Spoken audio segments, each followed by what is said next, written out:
Paauglystė yra svarbus žmogaus vystymosi laikotarpis, kuriam būdinga stiprus, dideli fiziniai, emociniai, neurologiniai, socialiniai pokyčiai. Dėl to apie šį laikotarpį kalbame ir iš burnos sveikatos pusės. Šiam laikotarpiui taip pat būdinga didėjantis savarankiškumo poreikis ir atsakomybės jausmas, poreikis. Paauglystė prasideda labai įvairiai, apibrėžiama maždaug apie 10-12 metus ir tęsiasi tol, kol žmogus supranta save kaip atsakingą, savarankišką asmenį, tai yra apie 19-24 metus. Būtent su atsakomybė ir savarankiškumu ties burnos sveikata ir turėtumėm sustoti, nes savarankiškumo noras jau gimsta labai anksti ir vaikystėje. Paauglystėje mes tarsi kaip ir atiduodame paaugliui visą jo apsisprendimą prižiūrėti savo dantis ar neprižiūrėti. Galų gale, ką valgys, irgi jau dažnai nusprendžia pats paauglys. Tačiau atsakomybės suvokimo arba lygis atsakomybės vis dar nėra kaip suaugusio žmogaus. Todėl iškyla daug sunkumų.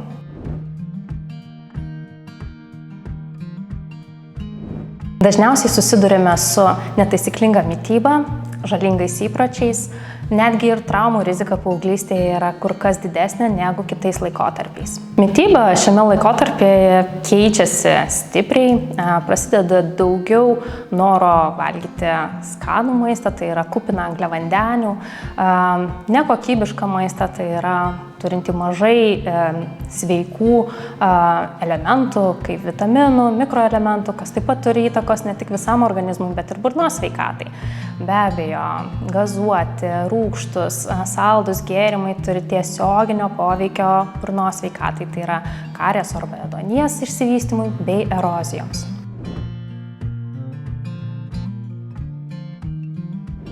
Žalingi įpročiai daro didžiulę įtaką ne tik visam organizmui, jo vystymuisi, tačiau ir burnos sveikatai tiesiogiai.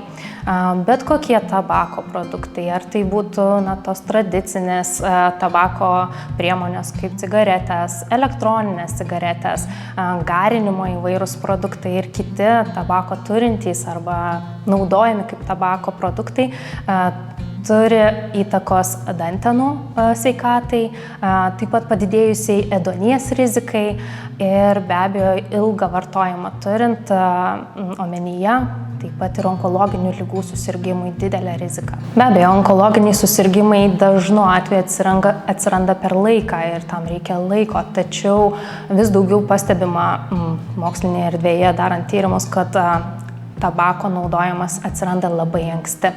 Net ir pasyvus tabako vartojimas yra siejamas su tabako vartojimo pradžia, todėl galime pradėti net ir nuo vaikystės, ankstyvos paauglystės ir galime skaičiuoti tuos metus paskui jau ir dešimtmečiais, kai jau yra jaunas suaugęs žmogus.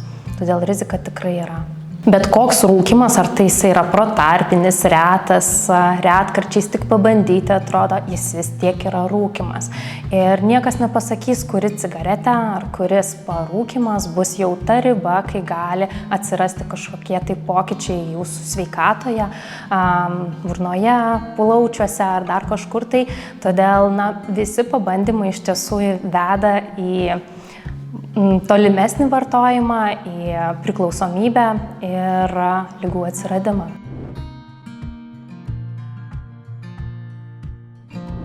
Iš visų žalingų įpročių dažniausiai yra išskiriamas būtent nikotino ir alkoholio vartojimas. Nikotinas, tai kaip suprantame, visam organizmui labai žalingas, taip pat ir burnai.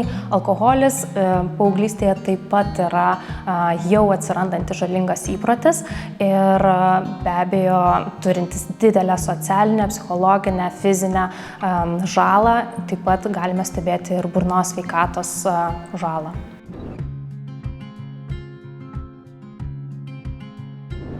Dantų ėduonis paplitęs labai stipriai tiek vaikystėje, tiek paauglystėje, nuo amžiaus priklausomai, kadangi paauglystė toks platus laikotarpis, tai yra manoma, kad apie 40–60% paauglių turi nors vieną ėduonies pažeistą dantį. Tai yra išties daug, kas antras ar net dažniau esantis vaikas turi šią problemą. Ta sukelia iš tiesų daug dalykų, tai kaip jau ir minėjau, gali būti mityba netaisyklinga, pasirinkimai daugiau gausiau angliavandenių, ne visai atsakingas burnos priežiūros aspektas ir pamirštas lankymasis pas odontologą.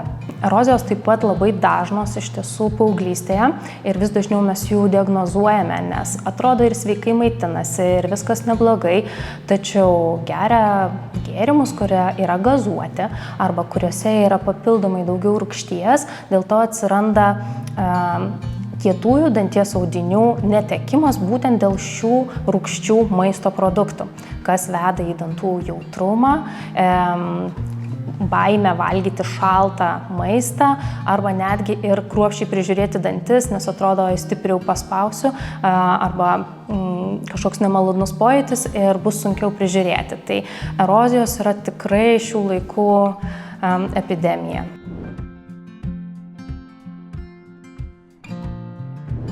Patyčios mokykloje dažnas reiškinys ir paauglystėje turbūt labiausiai išauganti rizika patirti patyčias. Išvaizda yra pirmas dalykas, kuris sukelia požiūrį į mus arba kaip mes suprantame aplinką ir galime ją komentuoti, todėl išvaizdos netitikimai, kažkokie standartai dažnai yra pastebimi aplinkinių. Paauglystėje yra neretai nepaisoma ribų ir garsiai, negražiai pasakoma, apibūdinama. Todėl tikrai daug vaikų kenčia nuo būtent patyčių dėl išvaizdos. Veidas yra toje srityje mūsų kūno, kuris kiekvieną dieną yra matomas ir mes galime sulaukti būtent dėl veido srities, burnos srities, dantų kažkokio kreivumo, pasakymų ir be abejo iš to sekančios žalos psichosocialiniai geroviai vaiko.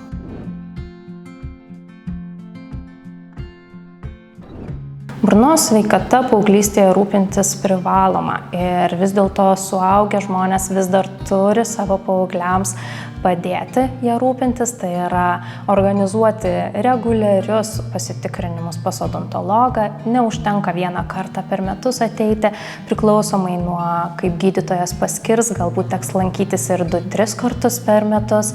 Šiame laikotarpyje taip pat dažnai vykdomas ortodontinis gydymas, kas lemia taip pat dažnesnius apsilankymus. Taip pat paskatinti savo paauglį prižiūrėti dantis. Tai yra paprastos šepetukas ir dantų pasta turėtų būti parinkti tokie, kokie turi būti. Atkreipti dėmesį į maistą ne tik, kad jis sveikas būtų, bet kad ir kupinas mikroelementų reikiamų ir sveikas iš dantų požiūrio.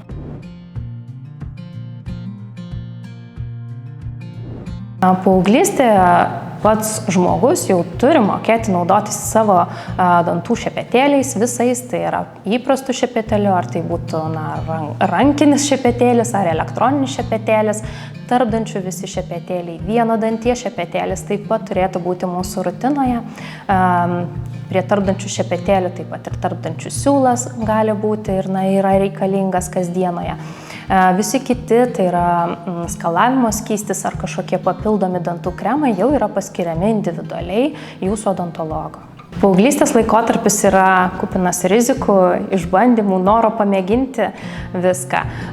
Tačiau mūsų sveikata yra viena, rūpinkimės ją, rūpinkime savo burnos sveikata ir reguliariai atvykime pasitikrinti savo burnos sveikatos pas savo odontologą.